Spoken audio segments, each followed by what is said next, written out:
Okay.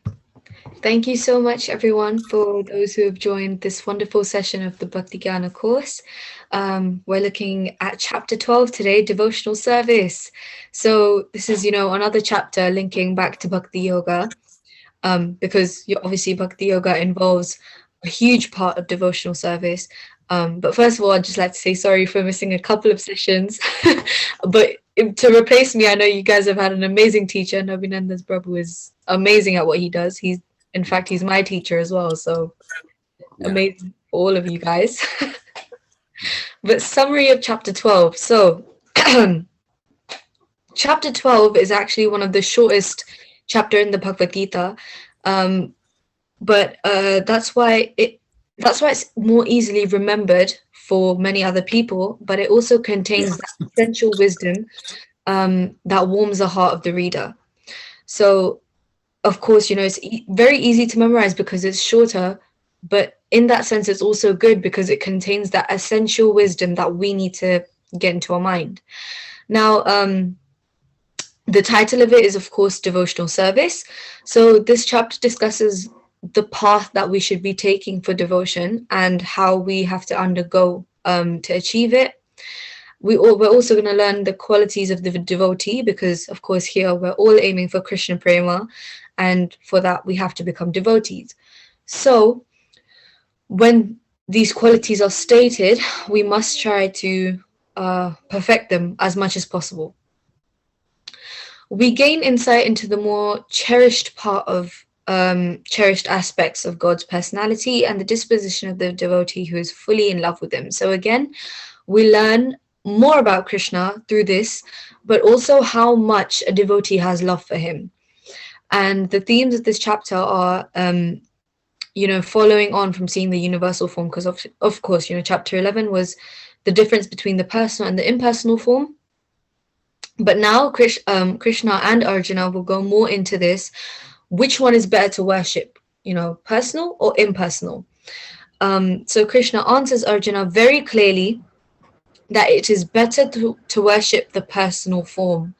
So that's one of the huge themes. And then we see Krishna gives, various options as to how to reach the highest platform.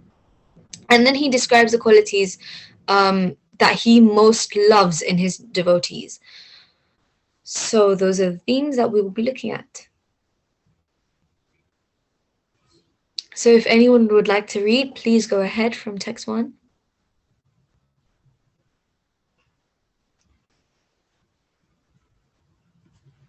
You can just unmute because I can't see who's put their hand up or not, but go ahead for it, please.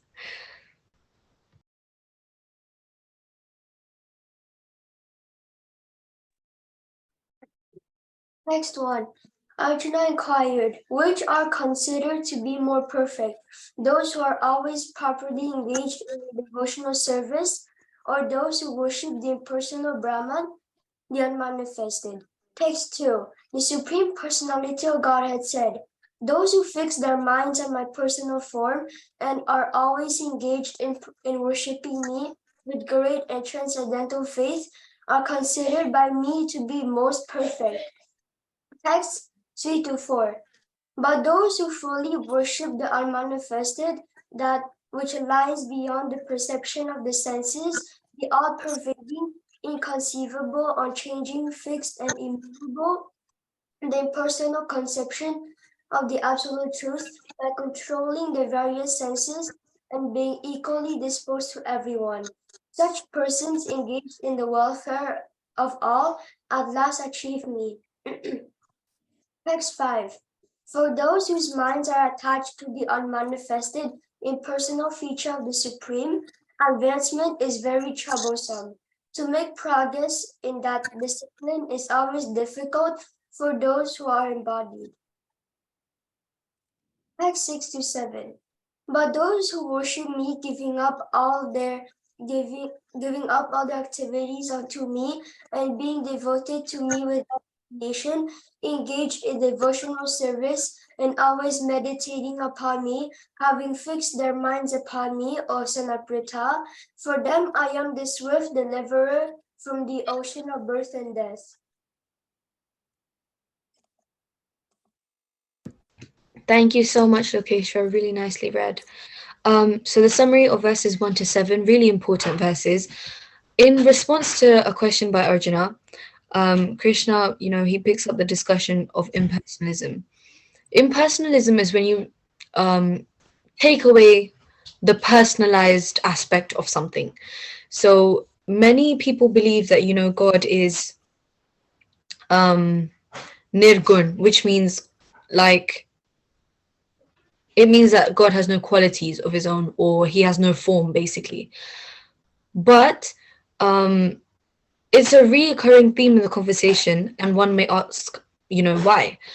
Well, impersonalism isn't something that a devotee should be inclined to, only because God is someone that contains all the qualities rather than being qualityless. It's almost as if we take away the qualities of God, then we have nothing to worship. But God is someone, of course, the Supreme Personality of Godhead is someone that contains all the qualities at 100% all the time. So that's why we should associate, all the amazing qualities with Krishna, because he is the one that then blesses all of us with, some of each quality. So, for example, if Prabhuji, if Nabi Prabhuji is really kind, which he is, of course, then he must have got it from somewhere, and he's got that from Krishna, because Krishna is, the most merciful, the most kind, 100, all up till there, 100% of the time and always. So he's given that to Nabi Prabhu, and he's given, a part and parcel of his qualities to all of us. That's why we can't say he's nirgun or he has no qualities. And we shouldn't follow, those impersonalist, I guess, philosophies. So the essence of our being is to be happy, right? That's why souls and Krishna himself is also known as Satchitananda, because our nature is to be happy, but this material world doesn't allow it, which is obviously a whole different thing. And it says here as well, Anandamaya Bhyasat. And the essence of such happiness is experienced in loving relationships, not in material relationships, in loving relationships. So for a relationship to exist, there must be a subject, object, and reciprocity. But impersonal notions of oneness kill all three, and therefore, they cheat the individual of true happiness. If we follow the notion of oneness, there's not really a loving relationship there, because you're not giving love to anyone, and you're not getting love back. You're just one, you're just diluted. So when you actually feel that nectar, that rasa of love is in an actual relationship, and that relationship that you feel it at the highest is with God, because God is the one that loves, all of his children the most, right? We've been taught that since the beginning. So in that love, we need to in that relationship between us and God, we need to develop that love. In oneness, there's no subject, object, or reciprocity. You're just diluted in something. And so you can't have that exchange of love. And so in that sense, it cheats the individual of true happiness. Krishna explains that a personal approach to God through Bhakti Yoga is more practical than the immediate term, and more fulfilling in the long term. So it's the most practical route that can, and it's also immediate. So it's quick, but also it lasts until the end. Long term, it gives you so much more happiness, so much more satisfaction. While those who tread the impersonal path of spirituality undoubtedly receive spiritual merit, their progress is piecemeal and a great deal more troublesome. So of course, we can't completely disregard them, because they do still acknowledge that there is God, which means it's a step higher than being an atheist. So we do acknowledge them, but it's very slow. It's not immediate like Bhakti Yoga. It takes a long time to perfect. For example, people that are impersonalist, I believe they mostly meditate. And I'm not talking about mantra meditation, not the Hare Krishna one, but they just sit there and meditate.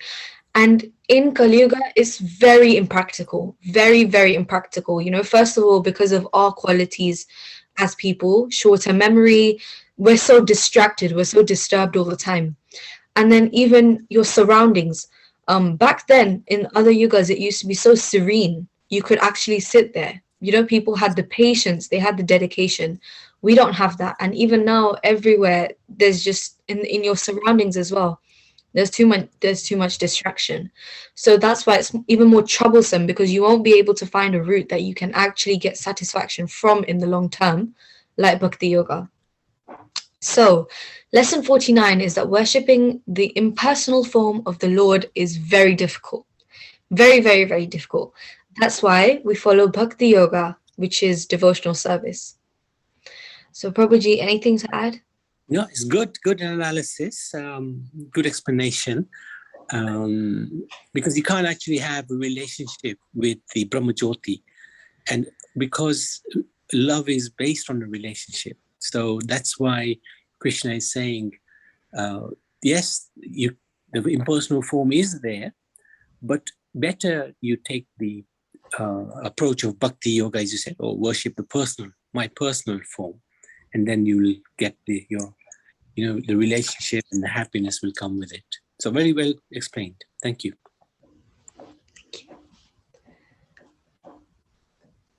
Okay, yeah.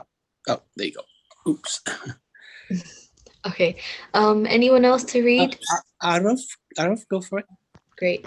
Text 8. Just fix your mind upon me, the Supreme Personality of Godhead, and engage all your intelligence in me. Thus you will live in me always without a doubt. Text 9. My dear Arjuna, a winner of wealth, if you cannot fix your mind upon me without deviation, then follow the regulative principles of Bhakti Yoga. In this way, develop a desire to attain me. Text 10.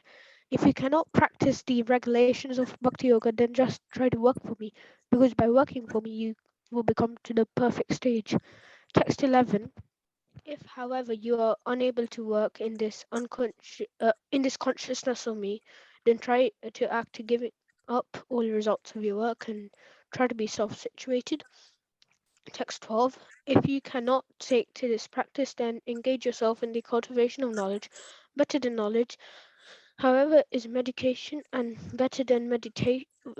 Meditation and better than meditation is renunciation of the fruits of action, for by such renunciation one can attain peace of mind. Wonderful. So this Pari is like how the progressive stages of devotion. Yeah. Worth going through that. So I can definitely make what this is, because I've been on these stages. I'm probably not even on the top one yet, but thank you, Arav, you read really good. So what we want to do is we don't want to go, like we don't want to divert from this stage. So it starts from the lowest stage, which is of course indirect, which is where we renunciate and we cultivate knowledge, where we basically, on the most bottom stage, we start to get knowledge, we start to acquire knowledge, and that is Jnana Yoga. We went through that, in a couple of beginning chapters. We went through Jnana Yoga, and then we come to working for Krishna. So when we start to work for Krishna, it's the stage of devotional service. And this could be, this doesn't have to be that our mind is fixed upon Krishna, but even if we work, even if we're just doing the action and it's helping a devotee, or if it's helping Krishna in a way, that's one stage above. Then when we follow the regulative principles of bhakti, that is another step up. So the 4 regulative principles, no illicit relationships, no gambling, no intoxication, and no meat eating. So those are the 4 regulative principles. And then the topmost stage, which is mind fixed on Krishna, all the time, every time, whatever we're doing, wherever we are, our mind is fixed on Krishna. So these are the progressive stages of devotion. And in the Bhagavad Gita, it's also mentioned, if you can't have your mind fixed on me for such a long time, then follow the regulative principles. If you can't follow the regulative principles, then at least work for me. Just work for me, like a little bit, maybe a little bit of devotional service now and then. If you can't do that, then at least have the knowledge of me. Have some sort of meditation, do something that regulates your emotions or keeps your mind stable. So those are the stages. Now, summary of verses 8 to 12. Krishna demonstrates his magnanimity and understanding. Having delineated the topmost practice of bhakti yoga, he goes on to offer other options. So, which is exactly what I was explaining. That ladder is formed for people to do something for Krishna, as much of to put in as much of their ability as they can. If someone is unable to keep their mind fixed on Krishna 24/7, then it's okay, you follow the next one. If you can't do that, you follow the next one. So you do it according to your capability, but it is best that we aim for higher every single time. So progressive steps towards such a devotional spirit include the practice of regulated spirituality, worship through one's daily work, and the cultivation of knowledge. The spiritual path is not all or nothing, and one can begin the journey according to what is feasible and realistic. Exactly. So according to their capability, they can start anywhere on the ladder, but we must aim for the topmost thing, which is Krishna Prema, and keeping our mind fixed upon him forever, or as long as we can. So lesson 50, Krishna is very patient and waiting for us to step up. Precisely. He's very patient with us, a couple of people for years and years, for life after life, have been still on the bottom part of the ladder, but that's how patient he is. He gives them opportunity. Of course, it's up to us whether we use it or not, but he gives us opportunity, and from those opportunities we're able to grow for him, and he's waiting for us to step up so that one day we can just stay with him in Vrindavan, hopefully. Yeah. And the minimum is the knowledge, which is good because we are all trying to get knowledge about Krishna, and Bhagavad Gita is the perfect place to obtain that knowledge. So it's very good that we're studying Bhagavad Gita as a minimum to get this knowledge.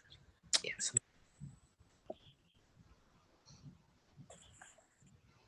So maybe Ishwari and Kishwari, would you like to read the remaining 8 verses? Sure, Prabhuji. Texts 13 to 14. One who is not envious, but is a kind of friend to all living entities, who does not think himself as a proprietor and is free from false ego, who is equal in both happiness and distress, who is tolerant, always satisfied, self-controlled, and engaged in devotional service, with determination, his mind and intelligence fixed on me. Such a devotee of mine is very dear to me. Text 15. He by whom no one is put into difficulty, and who is not disturbed by anyone, who is equipoised in happiness and distress, fear and anxiety, is very dear to me. Text 16. My devotee who is not dependent on the ordinary course of activities, who is pure, expert, without cares, free from all pains, and not striving for some result, is very dear to me. Text 17. One who neither rejoices nor grieves, who neither laments or desires, and who renounces both auspicious and inauspicious things. Such a devotee is very dear to me. Texts 18 to 19. One who is equal to friends and enemies, who is equipoised in honor and dishonor, heat and cold, happiness and distress, fame and infamy, who is always free from contaminating association, always silent and satisfied with anything, who doesn't care for any residence, who is fixed in knowledge, and who is engaged in devotional service. Such a person is very dear to me. Text 20. Those who follow this imperishable path of devotional service, and who has completely engaged themselves with faith, making me the supreme goal, are very, very dear to me. Thank you. Wonderful. Thank you for reading that so well, especially the last part is very dear to me. That's what we needed to hear. So, if you would have noticed in those texts as well, the yellow highlighted parts are the qualities that Krishna mentions that a perfect devotee or a devotee that is dear to him should have. And of course, the orange is how much he emphasizes those devotees and how really dear to him they are, exactly what he said, very, very dear to him. So the summary of verses 13 to 20, as one embarks on the spiritual journey, devotees begin to develop saintly qualities. And this is very, very true. If I was to give my own example or my family's example, we're very fortunate to have come into Bhakti Yoga all together. So, if it's just one or two in a family, it's very hard. But when we come all together, we all support each other.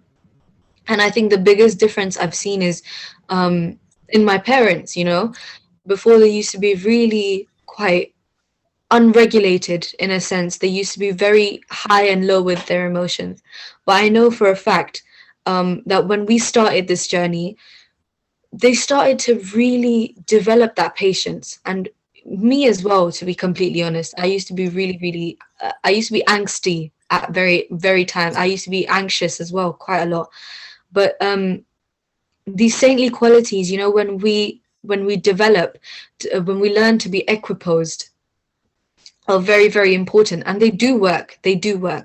Of course, it takes some time because, we're all people, we're humans. We don't really change that quick, but we do develop them. And Krishna concludes the chapter by elucidating the disposition of perfected devotees. So let's take a look at all the different qualities. Oh, okay. Quite a lot. So the qualities, these following qualities make one very dear to Krishna. Non-enviousness, so to not be jealous. Kindness, freedom from false ego. Equality in happiness and distress. Satisfaction, placing no one in difficulty. Free from anxiety. Independence from the ordinary course of activities. Purity, expertise. Freedom from lamentation, grasping neither pleasure nor grief, equality with both friends and enemies, equiposed in honor and dishonor, heat and cold, freedom from contamination, silence, establishment in knowledge, and satisfaction. So a lot of these qualities can be very hard to develop, but I promise you, when you start to actually enter coming into Bhakti Yoga, these will automatically be there, a couple of them. So we can categorize, those qualities in 4 different parts. Attitudes towards oneself. How do we perceive ourselves? A big thing in Bhakti Yoga is, of course, Krishna, of course, all the devotees, of course, our Guru. But how do we present ourselves? We need to maintain that humble and that submissive attitude at all times, because Bhakti Yoga is so beautiful because all the people involved in it have something to give. You can learn something every single day from a devotee or from what they do or from Krishna, how they treat others. Every day there is something to learn. And that's why we need to maintain that humble and that submissive mood so that we can actually learn from them. Another group of qualities is dealings with others, how we treat them. So one is attitudes of how we should be, and then how we treat them. It is said that actually, if we disrespect, this could be unknowingly or knowingly, but if we disrespect a Vaishnava or we disrespect any devotee of the Lord, Krishna actually doesn't accept our offerings. That's why at all times we need to make sure that we treat everyone with respect. And even, if knowingly or unknowingly, if we think that we've hurt their feelings, we go and speak to them and we say, Prabhuji, Mataji, I'm so sorry if I did this and it hurt your feelings. I didn't mean for it to be this way. And in fact, because Vaishnavas are already, at such a high position, they'll forgive you. But that main thing is how you treat them. Do you give them that respect? Do you give them that opportunity to forgive you? And with that forgiveness comes the blessings of a Vaishnava, and the blessings of a Vaishnava can take you all the way up there. They can actually help you so much in your spiritual journey. The third category is reactions when challenging situations arise. Now, this is very important. When life is going good, right? When everything's fine, of course, then we can thank Krishna. Then we can say, thank you so much, Krishna. You've given me so much. You've done so much for me. Thank you, thank you. But when something bad happens, do we take all that back? Do we ask Krishna, why did you do that? Why did you do that to me? I worship you and you did that to me. Is that our attitude? Because if so, then we really need to rethink that. Our reaction during a calm and a happy state in our life is fine, because of course everyone's going to be happy, everyone's going to be in gratitude when they're at a good position in life, right? But when a bad situation arises, or when something challenges us, do we maintain that faith? Do we maintain that devotion? That's the most important part. And of course, Krishna awards us with so many good things in our life, but we do need those bad things to remind us that this is the material world and we shouldn't get too comfortable here, because this is not where we're supposed to be. This is not where we belong. So we need those bad things to remind us, either they can come in the form of karma, or they can come in the form of our remembrance to the Lord, that thank you for reminding me I don't belong here. This is not my area. Take me back. So that's another category. And the last one is dealings with the Lord. Dealings with the Lord. So this is sort of, obviously, it comes with time. Dealings with the Lord is very complicated, but very simple at the same time. When we not deal, but our interactions with Krishna, are they materialistic? Like, do we come into the temple and do we pray, please give me a car, please give me good grades, please give me a house? Is that how we deal with our supreme energy? Because then we need to rethink that again. Our dealings with the Lord should be to always thank him in every state. So it kind of links to the third one. In every state should be a mood of gratitude and a mood of love. We don't question someone we love, right? Because we know that they also have our best interests for us. So our dealings with the Lord should be in a mood of gratitude and a mood of prem and a mood of love all the time. So devotees endowed with such endearing character traits conquer the heart of Krishna, and then Krishna becomes bound by their spotless devotion. So when Krishna, he starts to recognize and he starts to observe that this devotee has made progress, they have a great character, they're amazing, and they worship me, then he becomes bound. And actually, I was listening to a lecture as well by a different Prabhuji. He said that if someone was to enter the temple and whatever like wish or whatever they wanted, they had in their mind, it would be granted. But if it was a materialistic wish, Krishna has to fulfill it because you've come to his abode.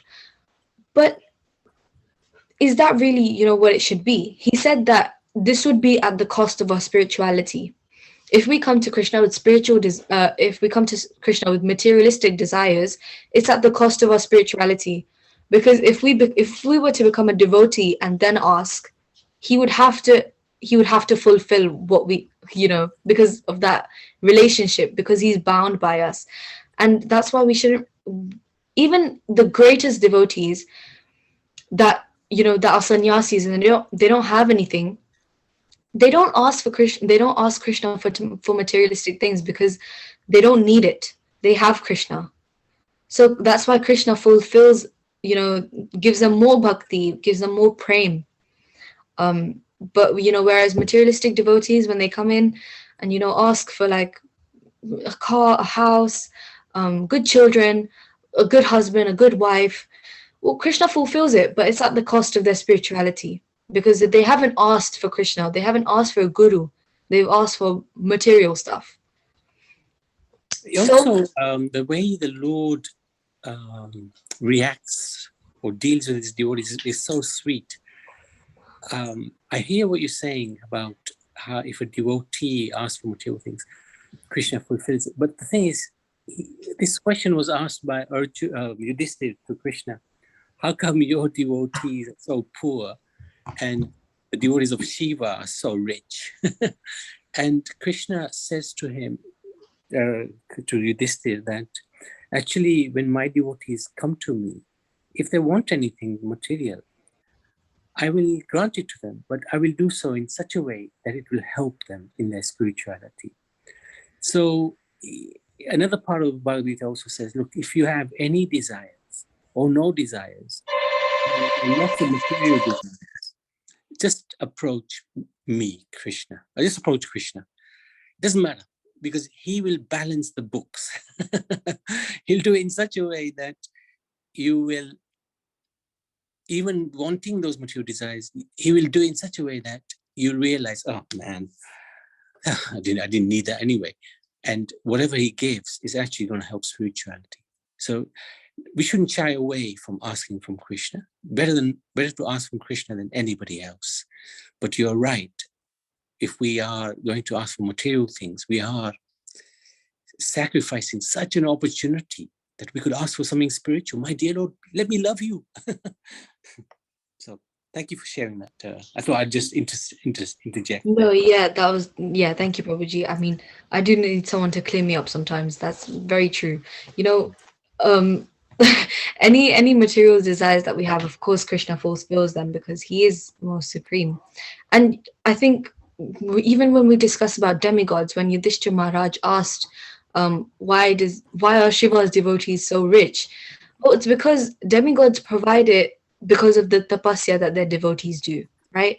They provide it in the moment and whatever they need. Whereas Krishna gives it to us, although it may be later on or it may be not something we want. He does it for our own good and he does it for our benefit. Yeah. So, yes. So such are the dealings with the transcendental realm, where even the unconquerable supreme controller becomes a captive of love. That's a beautiful line. Essentially, Krishna can only be bound by love. And that was also, another pastime to prove that Damodar pastime of Krishna, when Yashoda Mai tied him up. Now, lesson 51, in 4 out of these 8 verses, Krishna mentions that the devotee who is dear to is equal in both happiness and distress. So we stay, at an equal position, even when we're happy and even when we're distressed. This is the world mainly of distress, right? So what is the thought process of a devotee in distress? That is a question, and that's why the answer is to be calm in both situations. And generally also, when something affects us in a very negative way, the devotee's thought process is, Krishna has reduced the effect of the karma on me. It would have been a lot worse, but Krishna has made it very little. So when we're asked, how are you? Often I hear a devotee answer in such a nice way, better than I deserve. I really love that, better than I deserve. Because Krishna has, whatever challenge it is, Krishna's already reduced it. And we're thankful to him for the challenge. And as you beautifully said before, these challenges remind us, hey, we're in the wrong place. We in the material world, we need to be in the spiritual world. So the difficulties in our life are actually can be a bonus help us, propel us towards a spiritual reality. Very well put, Puri. Thank you so much, Prabhuji. So now our gate is open for questions. Ishwari and Kishori, I haven't heard your voices in a long time, apart from when you sang today. So go ahead. Okay, so we've only got 5 questions today because it was quite a short chapter. Fair enough.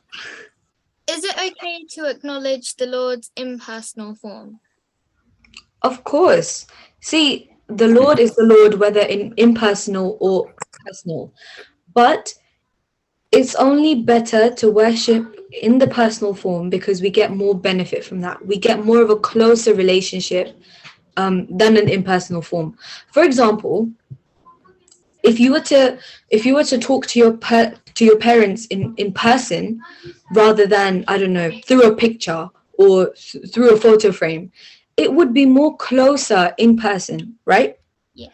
So that's why, to develop and make that relationship more intimate, that's the word I was looking for, to make it a more intimate relationship and more closer to you, that's why we should worship the personal form, so that we can actually derive that rasa, that nectar from the relationship. But yes, to answer your question, it's perfectly fine to acknowledge the impersonal form. Thank you. Was worshipping the impersonal form of the Lord more common in the earlier yugas? I'm not sure, but I guess there were different sampradayas, and they all believe different things, right? For someone to worship the impersonal form, it's the idea of something is better than nothing. For example, atheists, they don't believe in God altogether. At least if you believe in God in the impersonal form, it's better than not believing him at all, right? But in the older days, I'm not sure, maybe Prabhuji would know more about that than me. Prabhuji. Yes, you're right. Because their powers of meditation were much stronger in previous ages, the inclination may have been towards the impersonal form of the Lord. But the devotees would always still be inclined to worship the personal form of the Lord. So yes, I think there was probably a little bit more towards the impersonal form, but the devotees would shy away from the impersonal form. I see, thank you. Lord Krishna's skin color is described as the color of a thundercloud or dark blue. So why in pictures is he depicted with light blue or green skin in pictures? Good question. I guess, okay, so of course, Krishna comes in his spiritual body, and his beautiful color is that of a dark rain cloud. But to a devotee, it doesn't really matter as long as his murti is there. For example, I think in Mayapur mandirs, he's in black. In the Vrindavan temples, he's white. Somewhere he's blue, somewhere he's green. But he's him. We call him by that name of Krishna, and we worship him in that sense. But you are right. Of course, in the Shastras, his actual color is that of a dark thundercloud. I'm not sure why people you never know, people maybe put in their own interpretations, try to make him brighter or something, but you never know. I've never seen him green. Ramachandra has got a golden greenish hue to him. Yes. Which is appropriate. But Krishna should be, the verse is Venam Kwanantam Aravindam Dalai. That's a very beautiful verse in the Brahma Samhita, how he's described as a freshly formed monsoon rain cloud. Yeah. So you're absolutely right. He should not, ideally the painter should depict it correctly. Shouldn't be light blue or anything like that. I see, thank you. Is it okay to surrender yourself to another avatar, like for example Lord Nrsimhadev, and as well as surrendering yourself to Lord Krishna as well? That's a great question. So let me think about that. Bhaktivinoda Thakur gives us a very good instruction. Bhaktivinoda Thakur is this great grandfather of our great spiritual grandfather. he advises you should pray to Lord Nrsimhadev to protect us so that we can continue our worship of Radha and Krishna. So generally speaking, we want to worship the divine couple, but there's absolutely no harm by approaching the avatar, especially Nrsimhadev, because he's so kind, and begging him, please, make sure our health is good so that we can continue serving Radha and Krishna. No harm in that at all. Yeah, there's not a problem in worshipping the avatars of Krishna because, of course, they're Krishna himself. But when we know there's a direct approach, it's better to take that approach. If we can worship Krishna, we worship Krishna. If not, there's so many. There's Ram, there's Nrsimhadev, and it's like this basically. We focus on Krishna, like whenever we can, 100% of the time. If for some reason there isn't a murti of Krishna, then it's Ram or any of his avatars like Ram, Matsya, Narasimhadev, of course. But we focus on these avatars and Krishna rather than demigods. Avatars and demigods are different as well. So never try to focus on demigods, just the avatars or Krishna. But if there is a choice, then Krishna. Thank you. Is Lord Shiva a demigod? Yes. Okay. Mahadev is known as Mahadev, head of the demigods. Okay. And also, is it true that, I don't know, in a lot of series and films about Lord Krishna, it's always said that Lord Krishna is the devotee of Lord Shiva and Lord Shiva is the devotee of Lord Krishna. So I don't know, it's a hard concept for me to understand that he's the head of the demigods, but Lord Krishna worships him and Lord Shiva worships. So this is from what I've studied and from what I've listened from others as well. Lord Shiva is a devotee of Krishna. And you know when we see pictures of Mahadev and he's always meditating, who is he meditating upon? Right? It has to be the divine couple, the supreme personality of Godhead. From where I understand where you're coming from, where people call Krishna a devotee of Shiva and Shiva a devotee of Krishna.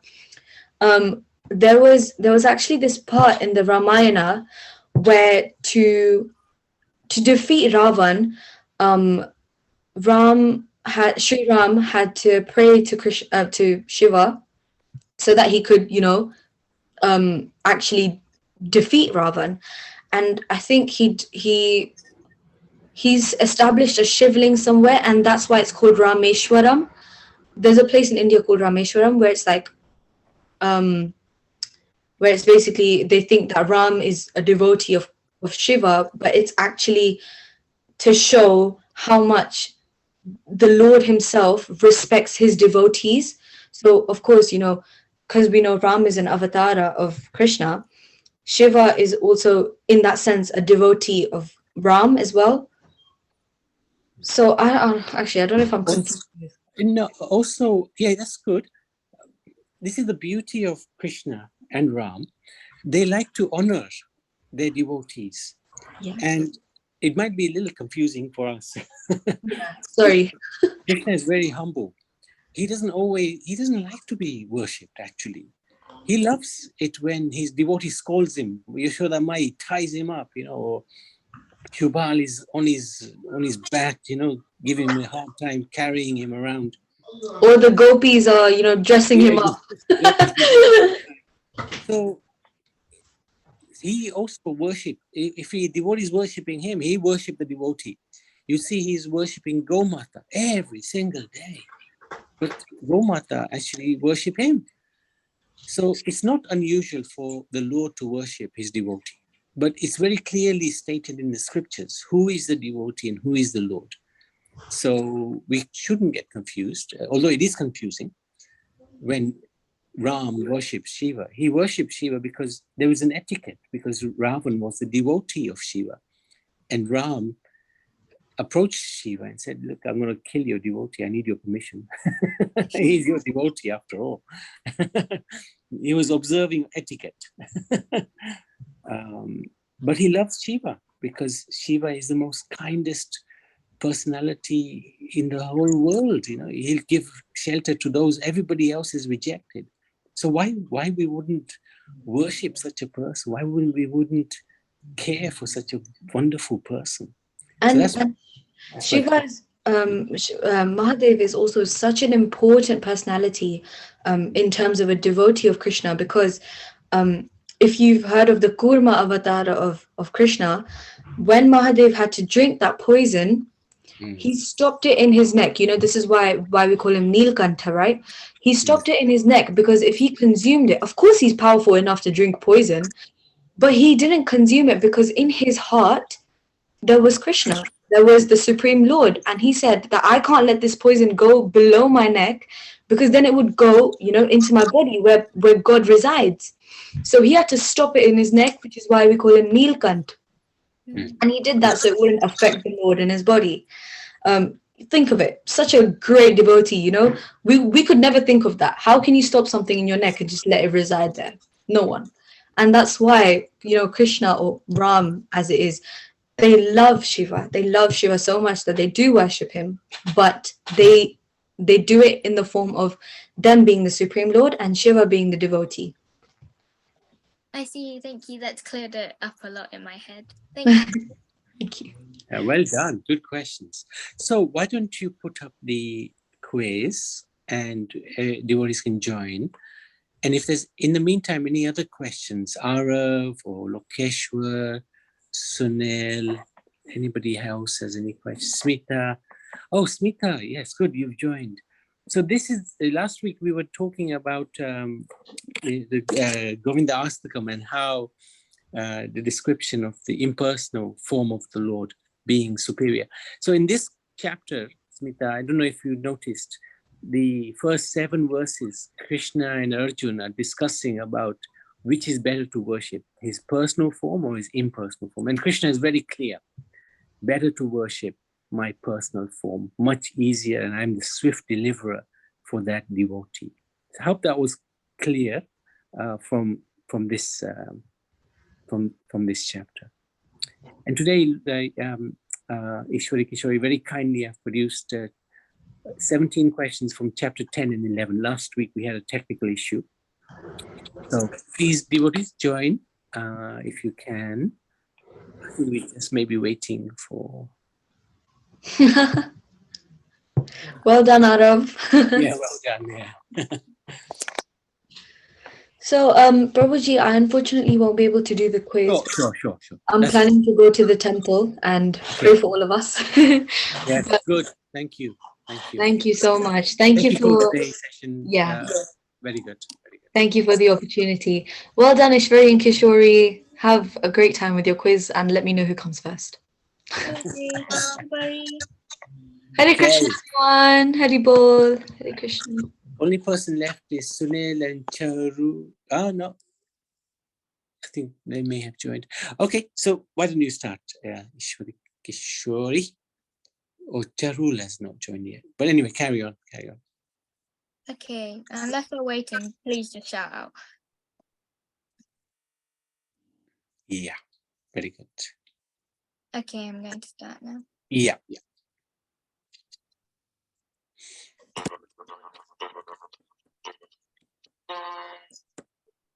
Chapter 10 is called of the Absolute. A, knowledge. B, opulence. C, song. D, dharma. This is a fill in the blank.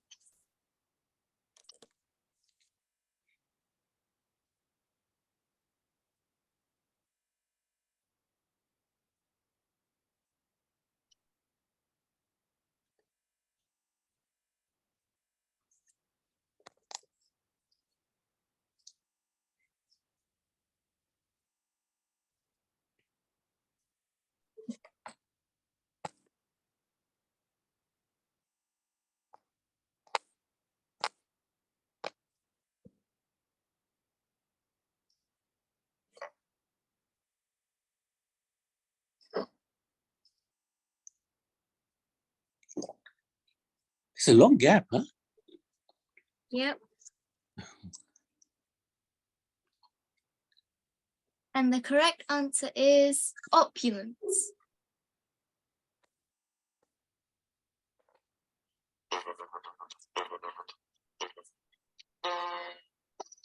What are some of the themes in this chapter? A. After requested by Arjuna, the Lord explains some of his opulences which are found in this world. B. After Arjuna begs the Lord shows him the secret to the art of breakdance. C. Because Arjuna is a friend of the Lord, Krishna explains his nature further. A and B. This is in reference to chapter 10.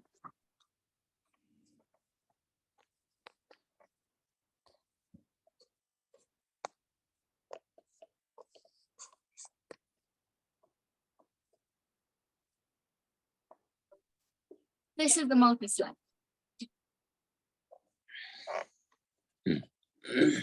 Good.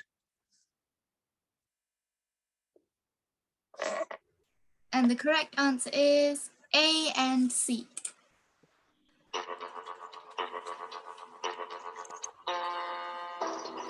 There are relations, rasas, that one can have with the Lord. 2, 3, 4, 5, or 6.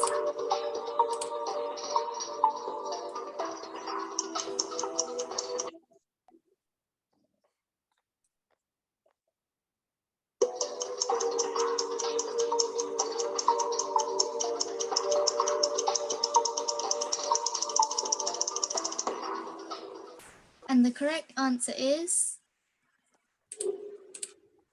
5.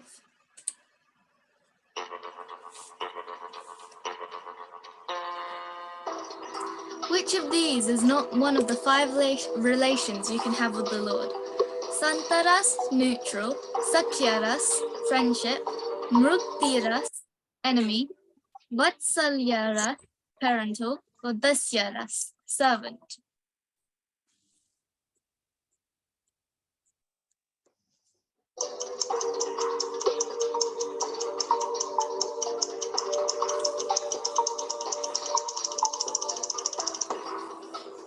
And the correct answer is Mruktiras, enemy.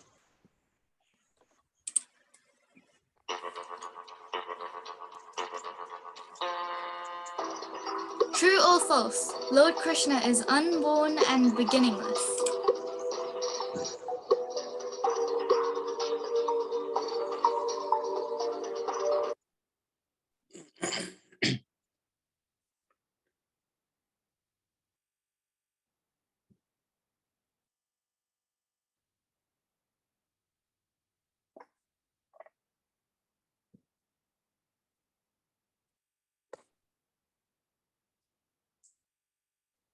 And the correct answer is true.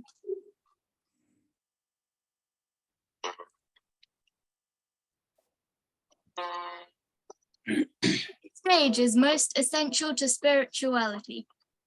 A, the first stage, knowledge of one's relationship with God and the universe. B, the second stage, the practice and application of such knowledge in one's daily life. C, the third stage, the mature fruit of such practice, which is pure spiritual consciousness and unbounded love for God. D, all of the stages.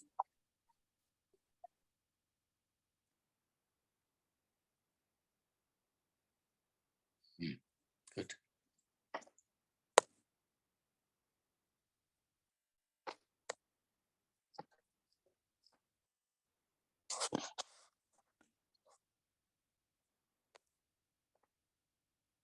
And the correct answer is D, all of the stages.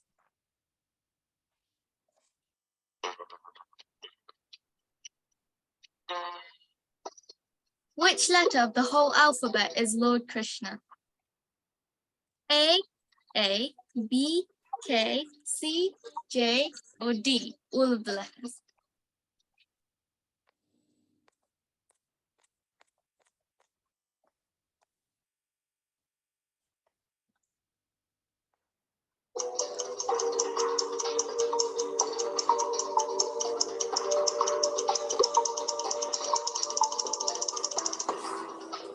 And the correct answer is A.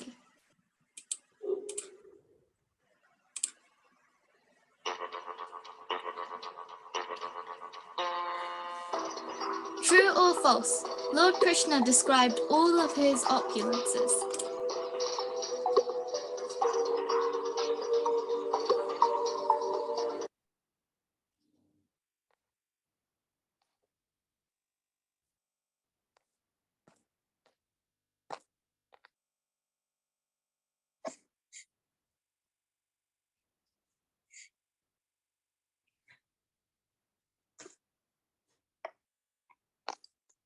And the correct answer is false.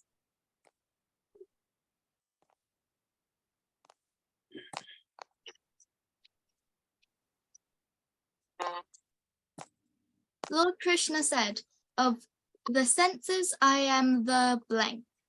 This is the fill in the blank.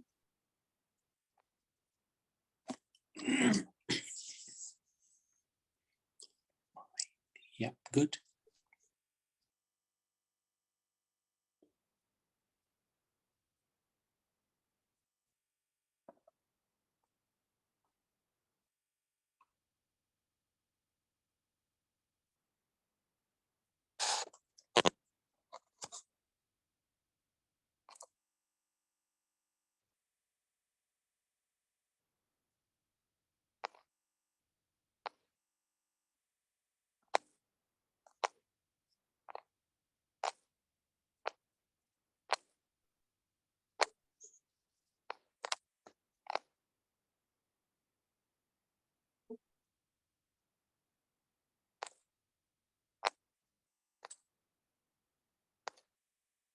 And the correct answer is the mind.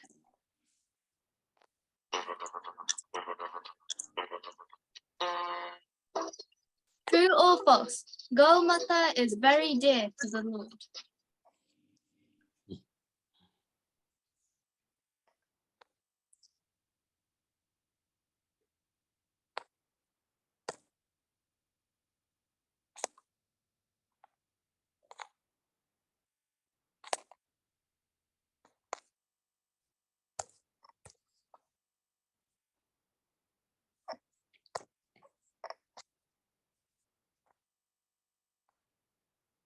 And the correct answer is true.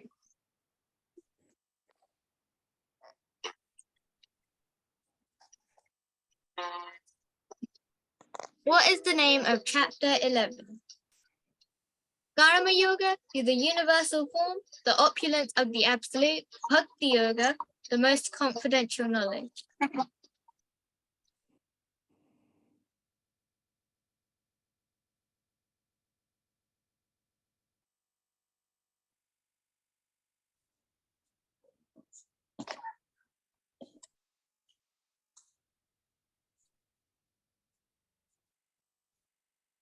The correct answer is the universal form.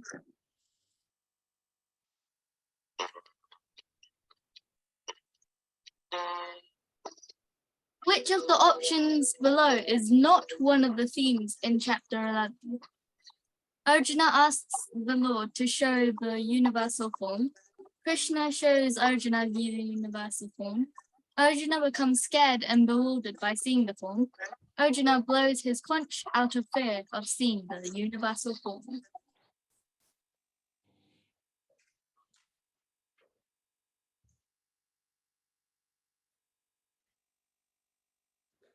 And the correct answer is Arjuna blows his conch out of fear of seeing the universal form.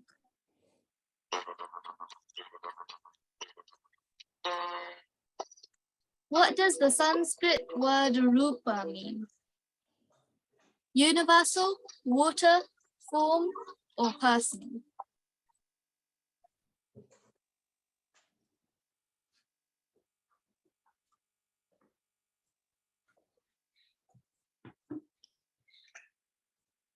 Good.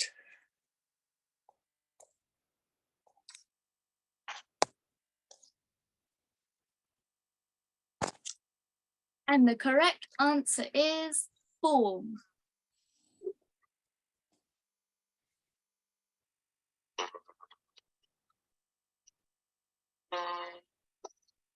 Why does Arjuna ask to see the Lord's universal form? He wants to prove without doubt Krishna's position as the source of everything. He wants to set a standard for anyone in the future who claims to be God to show similar opulence, for personal matters, to wash away his doubts. This is a multi-select.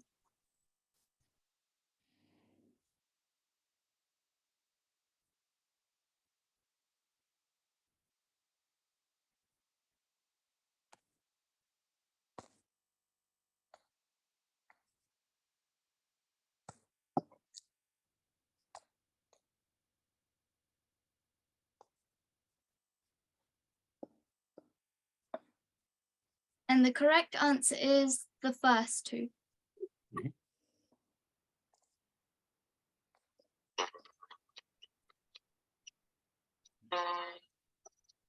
True or false? We can accept anyone who says they are God as God. Hmm.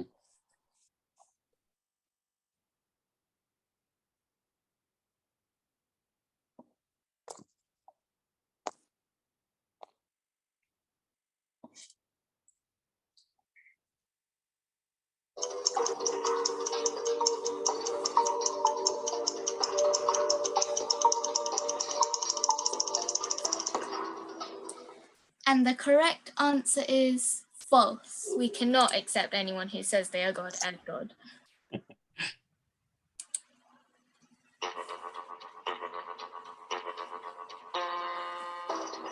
What are some of the signs to recognize a real avatar of Krishna?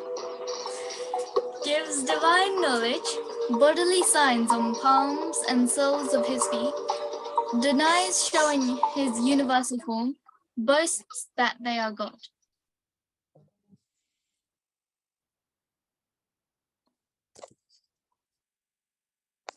This is a multi-select.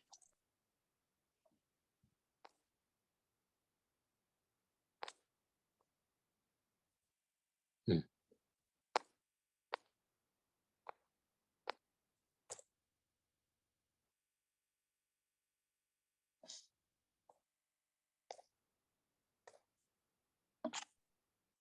And the correct answer is the first two.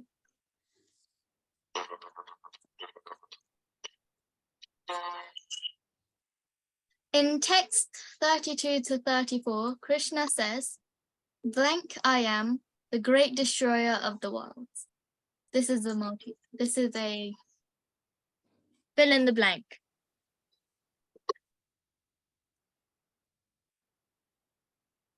This is the last question on the quiz.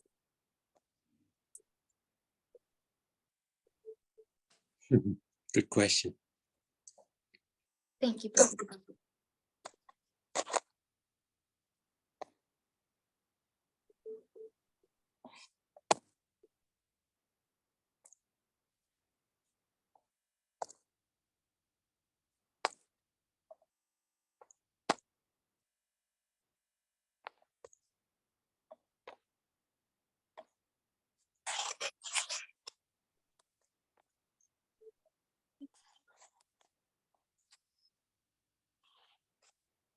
And the correct answer is time. Very good.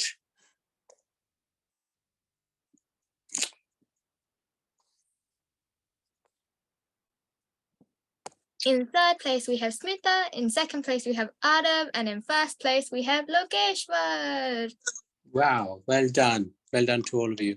Fantastic effort. Thank you so much. Very good